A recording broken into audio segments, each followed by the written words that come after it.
नमस्कार, आप देख रहे हैं दैनिक साथी हरियाणा। रोहतक लोकसभा सीट से बेटे दीपेंद्र हुड्डा की प्रदेश में सबसे बड़ी 3,45,298 वोट की जीत व हरियाणा में 5 सीट मिलने से गदगद पूर्व सीएम भूपेंद्र सिंह हुड्डा ने हरियाणा में जल्द से जल्द चुनाव कराने की मांग की है। हरियाणा सीएम से नैतिकता के आधार पर इस्तीफा देकर विधानसभा भंग कर चुनाव कराने की मांग भी कर दी है। वहीं उन्होंने दावा किया कि लोकसभा के परिणामों से स्पष्ट है, हरियाणा के लोग कांग्रेस की सरकार चाहते हैं। वहीं अन्य दलों पर वोट कटवा का आरोप लगाते हुए कहा कि उनका मुकाबला केवल नोटा से था। पूर्व सीएम भूपेंद्र सिंह हुड्डा ने गुरुग्राम व भिवानी महेंद्रगढ़ लोकसभा सीट पर टफ फाइट के सवाल का भी जवाब दिया। आखिर यहाँ पर टफ फाइट क्यों थी? पूर्व सीएम चुनाव परिणाम आने के बाद रोहतक में अपने आवास पर पत्रकारों से रूबरू हुए थे। अब आपको दिखाते हैं पत्रकारों से रूबरू हुए पूर्व मुख्यमंत्री भूपेंद्र सिंह हुड्डा ने क्या कहा। आखिर क्यों कहा कि जल्द से जल्द सरकार चुनाव कराए ताकि हरियाणा को लोगों को नई सरकार मिल सके।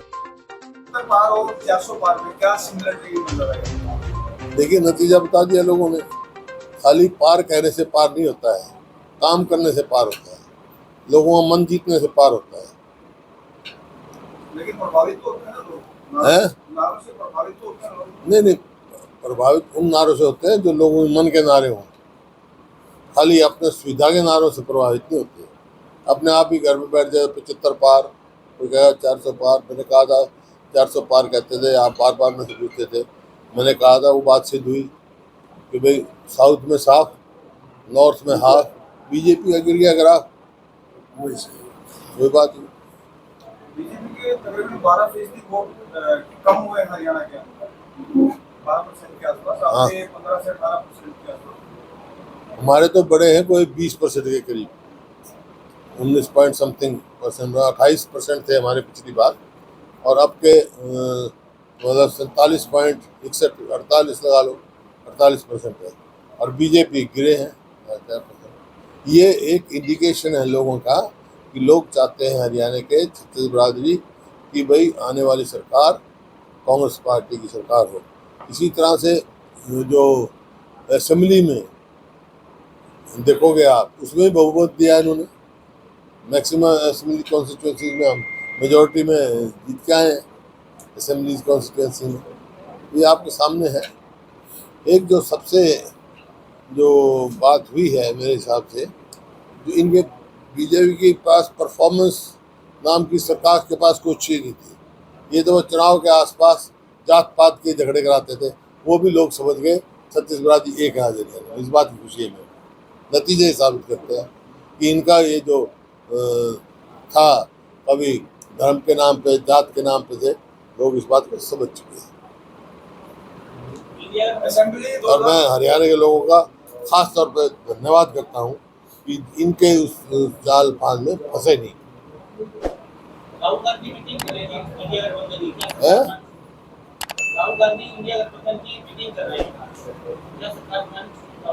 देखिए, वो तो बाद में बता लेंगे, उनकी डिस्कशन होगी आपस में। सारे जितने गठबंधन के सहयोगी हैं उनसे सलाह करके ही कोई फैसला किया जाए। एग्जिट पोल पे क्या कहना चाहिए? एग्जिट पोल पे क्या कहना? जो कहा था आपको, जब ये एग्जिट पोल आए थे तो आप बड़े उससे आए थे सरकार साथी। ये एग्जिट पोल ने तो सफाया कर दिया, हमारा भी हरियाणा में भी सफाया कर रखा था। मैंने कहा भाई इस एग्जिट पोल पे नहीं, हम तो पब्लिक पोल पे यकीन करते हैं। 4 तारीख की इंतजार करो। लोग का है, ये एग्जिट पोल तो कई बार फेल हो चुके हैं। लेकिन इस बार एक चीज शायद वोटर्स ने भी जीतने और हारने वाले कैंडिडेट को ही वोट दिया है। वोट खराब नहीं हुई इस बार शायद वोटिंग के, जीतने और हारने वाले को। देखिए, वो तो मुख्य पार्टियों में रहा है। जैसे हरियाणा में मैंने पहले कहा था आपको कि सीधा मुकाबला कांग्रेस का और बीजेपी का है। बीच में वोट काटू, अब वोट काटू भी खड़े थे कई। उनका मुकाबला बीजेपी या कांग्रेस से नहीं था, उनका मुकाबला था नोटा से। जितनी नोटा की वोट आई उतनी वोट आई, नोटा से मुकाबला था उनका, पॉलिटिकल पार्टी से नहीं था। तो आप वोट काटू कह रहे हैं, क्या विधानसभा में उसका क्या स्थिति? विधानसभा चुनाव बता दिया, विधानसभा में लोग मन बना चुके हैं। छत्तीस बिरादरी कांग्रेस की सरकार बनाएंगे और मेजॉरिटी कांग्रेस की आएगी। 56 जितने में भी है, मतलब मेजॉरिटी में। का नतीजा तो प्रभावित हुआ ना। है तीसरे कैंडिडेट से कुरुक्षेत्र का नतीजा तो प्रभावित हुआ है। क्या? ये जो आप वोट का नहीं, बहुत बड़ा क्लोज कंटेस्ट रहा उनका, बहुत अच्छे लड़ाई हुए। देखो वो नया आदमी था सुशील गुप्ता, नया आदमी देखते हुए जो कभी गए नहीं कुरुक्षेत्र, उन्होंने अच्छी जहाँ जो 5 सीट नहीं आई सर, वहाँ क्या कमी रही? क्या कमी रही किसी ने? कांग्रेस की- अच्छी लड़ाई लड़ी है, लोगों ने खूब वोट दिए कांग्रेस को, दिल खोल कर वोट दिए भाई। हम तो 0 से 5 सीट आ गए, आप उनकी बात करें तो 10 से 5 पे आ गए, कितना अंतर है। प्रोग्राम की लग रही थी आपको इतना क्लोज फाइट कर पाएंगे आप? है? प्रोग्राम सीट पे इतना क्लोज फाइट कर पाओगे ऐसा लग रहा था आपको? हाँ बिल्कुल लग रहा था। 3 लाख से अगर मान के जीत हाँ। 10,000 से निश्चय शब्द कहते थे गुरुवार फाइट है। फाइट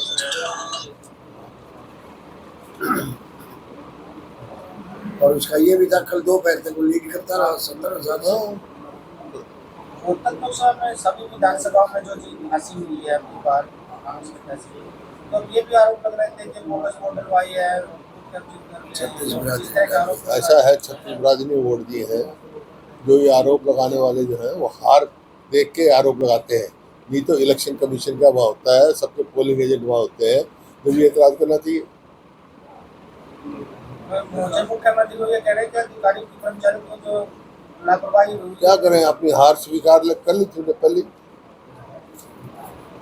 आगे की क्या तैयारी सर? विधानसभा के चुनाव भी आ रहे हैं, पूरी तरह से तैयार है, और हमें तो मांग कर रखी है जल्दी से इस असेंबली को डिसॉल्व किया जाए।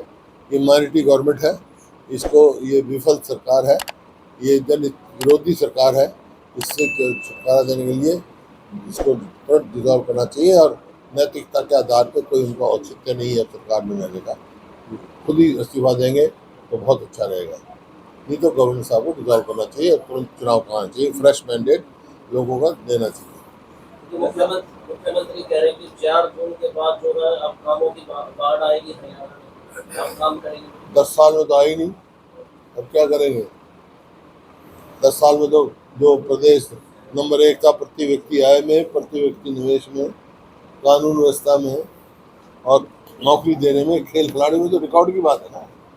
और 10 साल में तो वो प्रदेश बेरोजगारी में नंबर 1 ला दिया, महंगाई में नंबर 1 ला दिया, कानून व्यवस्था में रोज फिरौतियाँ मिल रही है, आप पता है मांगी जा रही है, फिरौतियाँ मांगी जा रही है, कत्ल हो रहे हैं, कानून व्यवस्था बिल्कुल चरमरा गई है प्रदेश की। और खेल खिलाड़ियों का तो कोई सम्मान नहीं, कोई नीति नहीं।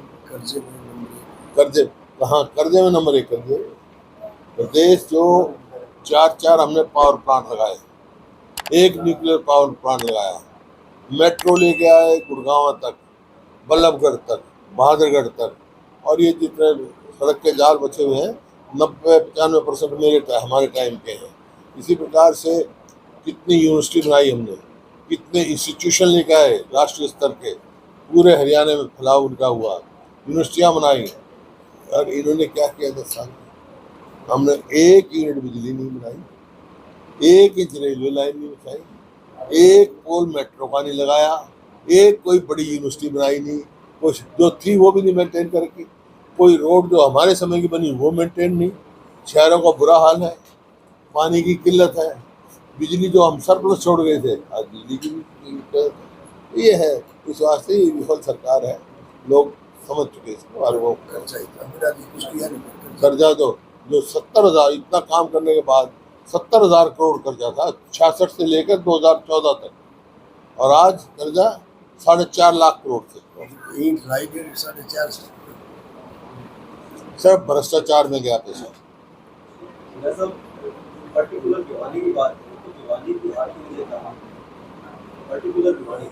पर्टिकुलर का कोई सवाल नहीं होता, ठीक है, लोगों का मत है, प्रजातंत्र है जिसको बता दिया। वहाँ वो पहले से सांसद थे वहाँ। ये विधानसभा में ये जो लीड मिली है आप लोगों को, मेंटेन रहेगी या इससे जो लीड मिली है कांग्रेस पार्टी को विधानसभा में मेंटेन रहेगी, ऊपर नीचे जाने की संभावना बढ़ेगी? बिल्कुल लीड हो रहा है। वजह लोग समझ चुके हैं, मन बना चुके हैं कि आने वाली सरकार कांग्रेस पार्टी की बनानी है। छत्तीसगढ़ राज्य मन बना चुके हैं, और ये संकेत है लोकसभा के चुनाव के जो किया है